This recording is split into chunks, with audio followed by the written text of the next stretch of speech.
ईश्वर के समक्ष याचना करता है कि वो स्थिति से उभरे, किंतु इस प्रार्थना का वास्तविक रूप क्या है? क्या ये हमने कभी विचार किया?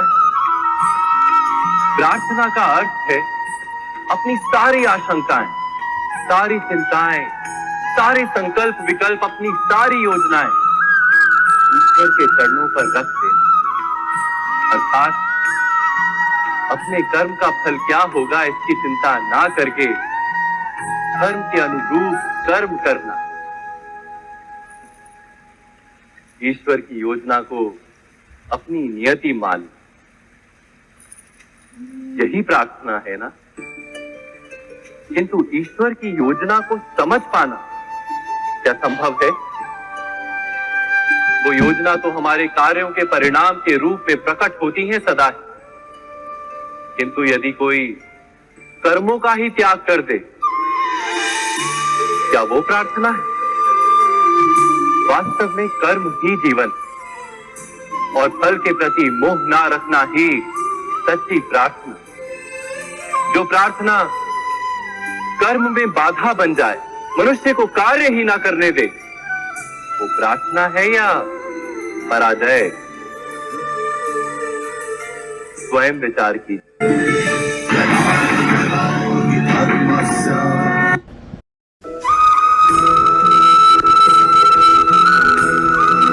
सबके जीवन में ऐसा प्रसंग अवश्य आता है कि सत्य कहने का निश्चय होता है हृदय में, किंतु मुख से सत्य निकल नहीं पाता। कोई भय मन को घेर लेता है। किसी घटना अथवा प्रसंग के बारे में बात करना या फिर स्वयं से कोई भूल हो जाए उसके बारे में कुछ बोलना, क्या ये सत्य है? नहीं, ये तो केवल तथ्य है, अर्थात जैसा हुआ था वैसा केवल बोल देना सामान्य सी बात है। किंतु कभी कभी उस तथ्य को बोलते हुए भी भय लगता है। कदाचित किसी दूसरे की भावनाओं का विचार आता है मन, दूसरे को दुख होगा ये भय भी शब्दों को रोकता है। तो ये सत्य क्या है? क्या हमने कभी विचार किया है? जब भय रहते हुए भी कोई तथ्य बोलता है तो वो सत्य कहलाता है। वास्तव में सत्य कुछ और नहीं, केवल निर्भयता का दूसरा नाम। और निर्भय होने का कोई समय नहीं होता, क्योंकि निर्भयता आत्मा का स्वभाव है। अर्थात क्या प्रत्येक क्षण सत्य बोलने का क्षण नहीं होता?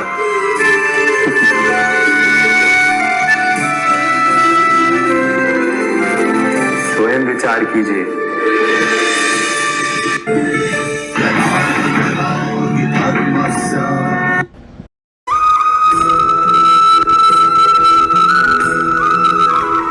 जब भी प्रेम की बात आती है, हम सबसे पहले मन में एक नायक और एक नायिका का चित्रण कर लेते हैं। क्यों? आपके साथ भी यही होता है ना? पर क्या प्रेम केवल नायक नायिका के आकर्षण का बंधन है? नहीं, प्रेम तो परिवार से हो सकता है, माता पिता भाई बहन से हो सकता है, सखा मित्रों से हो सकता है, देश और जन्मभूमि के लिए हो सकता है, मानवता के लिए हो सकता है, किसी कला के लिए हो सकता है, इस प्रकृति के लिए हो सकता है। पर प्रेम कभी उस पन्ने पर लिखा ही नहीं जा सकता जिस पर पहले ही बहुत कुछ लिखा। जैसे एक भरी मटकी में और पानी आ ही नहीं सकता।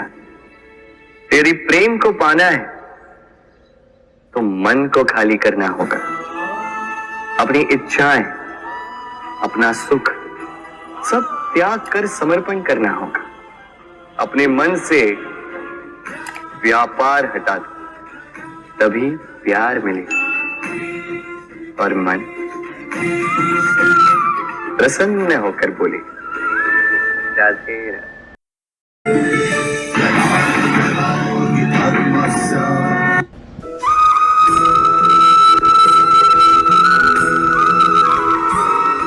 संतानों के भविष्य को सुख से भरने का प्रयत्न करना, यही हर माता पिता का प्रथम कर्तव्य होता है, जिन्हें आप इस संसार में लाएं और जिनके कर्मों से ये जगत आपका भी परिचय पाएगा भविष्य में।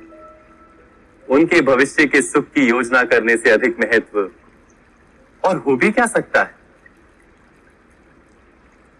किंतु सुख और सुरक्षा, क्या ये मनुष्य के कर्मों से प्राप्त नहीं होते?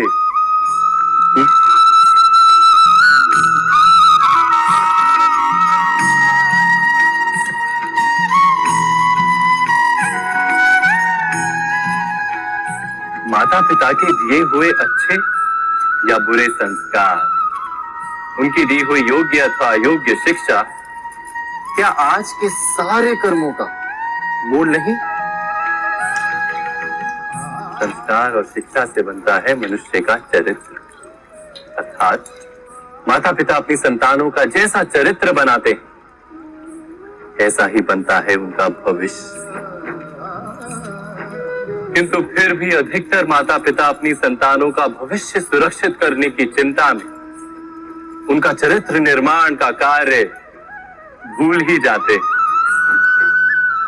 वस्तुतः जो माता पिता अपने संतानों के भविष्य की चिंता करते हैं उनकी संतानों को कोई लाभ नहीं होता, किंतु जो माता पिता अपने संतानों के भविष्य की नहीं उनके चरित्र का निर्माण करते हैं उन संतानों की प्रशस्ति समस्त संसार करता है।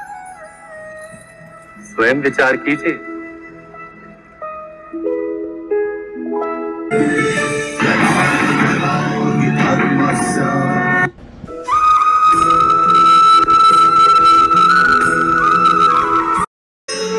व्यक्ति को जब उसके अपराध का दंड मिलता है तब कभी कभी उस न्याय को देखकर मन कचोटता है। प्रश्न उठता है हृदय में कि जब वो अपराध हुआ था तब व्यक्ति भिन्न था, उसके पश्चात उसने इतने पश्चाताप किए, स्वयं में इतना परिवर्तन किया, फिर उसे दंड क्यों मिले? पर जहां आघात होता है वहां प्रत्याघात भी होता है, जैसा कर्म वैसा फल।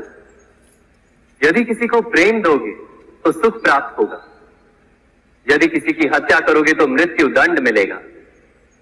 जैसा कार्य वैसा ही न्याय। तो फिर प्रायश्चित और पश्चाताप का कोई मूल्य नहीं है? अवश्य है मूल्य। प्रायश्चित और पश्चाताप मनुष्य की आत्मा को बलवान करता है, आने वाले दंड को स्वीकार करने के लिए मनुष्य को तैयार करता है। अर्थात बिना प्रायश्चित के दंड स्वीकार करने का कोई मूल्य है? स्वयं विचार कीजिए।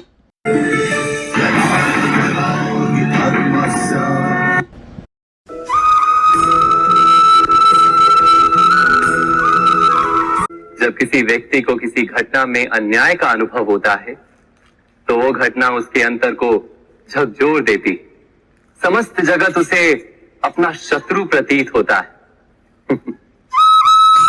अन्याय लगने वाली घटना जितनी बड़ी होती है मनुष्य का हृदय भी उतना ही अधिक विरोध करता है।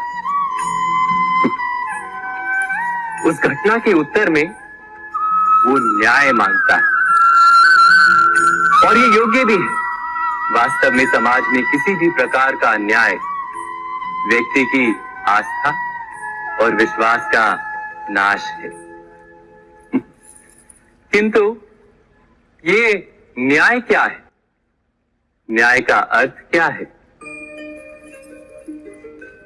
अन्याय करने वाले को अपने कार्य पर पश्चाताप हो और अन्याय भुगतने वाले के मन में फिर से विश्वास जगे समाज के प्रति। इतना ही अर्थ है ना न्याय का। किंतु जिसके हृदय में धर्म नहीं होता वो न्याय को छोड़कर बैर और प्रतिशोध को अपनाता है, हिंसा के बदले प्रतिहिंसा की भावना लेकर चलता है, स्वयं भोगी हुई पीड़ा से कहीं अधिक पीड़ा देने का प्रयत्न करता है और इस मार्ग पर चलते अन्याय को भुगतने वाला स्वयं अन्याय करने लगता है। शीघ्र ही वो अपराधी बन जाता है, अर्थात न्याय और प्रतिशोध के बीच बहुत कम अंतर होता है और इसी अंतर का नाम है धर्म। क्या ये सत्य नहीं? स्वयं विचार कीजिए।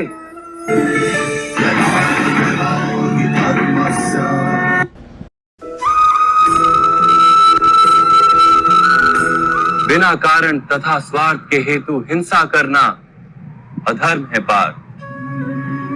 वास्तव में अहिंसा ही परम धर्म है और उसके साथ सत्य, क्रोध ना करना, त्याग, मन की शांति, निंदा ना करना, दया भाव, सुख के प्रति आकर्षित ना होना, बिना कारण कोई कार्य ना करना, तेज, क्षमा, धैर्य, शरीर की शुद्धता, धर्म का द्रोह ना करना तथा अहंकार ना करना, इतने गुणों को सत्व गुणी संपत्ति या दैवी संपत्ति कहा जाता है। इसी से मनुष्य परमात्मा की अर्थात मेरी भक्ति कर पाता है, जीवन के कर्तव्यों का वहन करता है, धर्म की स्थापना करता है और कर्म के फल की आशा का त्याग करके जीता है। उसे मैं निस्संदेह इस जन्म में संतोष देता और मृत्यु के पश्चात अपने ही अंतर में स्थान देता हूं।